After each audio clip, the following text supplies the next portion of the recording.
akan memperdengarkan makalahnya paling lama 7 menit. Kepada kelompok 1 jurusan NPI, saya persilakan. Bismillahirrahmanirrahim warahmatullahi wabarakatuh. Waalaikumsalam warahmatullahi wabarakatuh.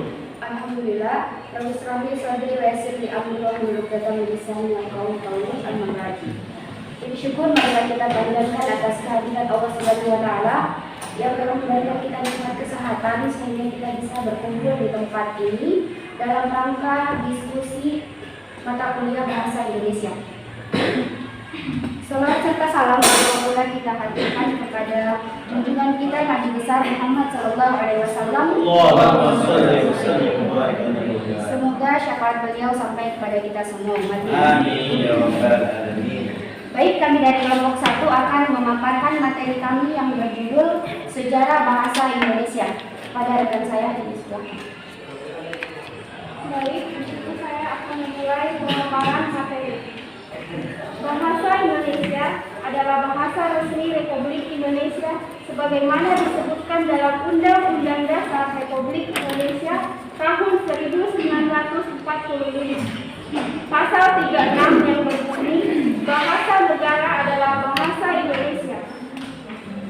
Sejarah bahasa Indonesia telah tumbuh dan berkembang sekitar abad ke-7 dari bahasa Melayu yang sejak zaman dahulu sudah dipergunakan sebagai bahasa perhubungan.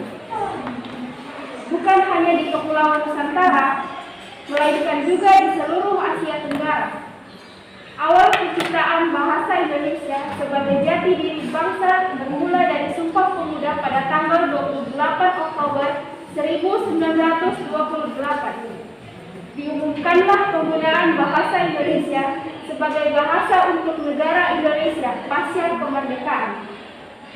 Secara yuridis, baru tanggal 18 Agustus 1945 bahasa Indonesia secara resmi diakui keberadaannya dan ditetapkan dalam Undang-Undang Dasar 1945 Pasal 36.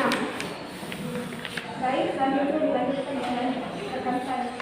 Pertunjukan bahasa Indonesia. Pertunjukan dan fungsi bangsa Indonesia sebagai bahasa nasional. Adapun fungsinya adalah lambang kebangsaan nasional, lambang identitas nasional, alat pemersatu berbagai suku bangsa, alat penghubung antar budaya dan antar daerah.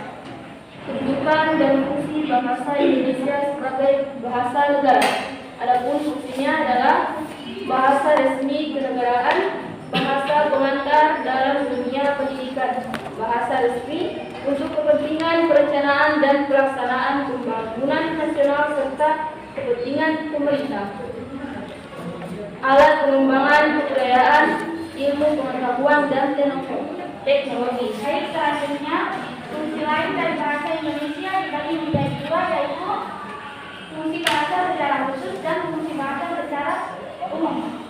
Fungsi bahasa secara umum yaitu sebagai alat untuk mengungkapkan perasaan, sebagai alat komunikasi, sebagai alat berinteraksi dan berinteraksi sosial, dan sebagai alat kontrol sosial. Fungsi bahasa secara khusus mengadakan hubungan dalam pergaulan sehari-hari, mewujudkan seni sastra, mempelajari bahasa kuno, mengeksploitasikan diktek.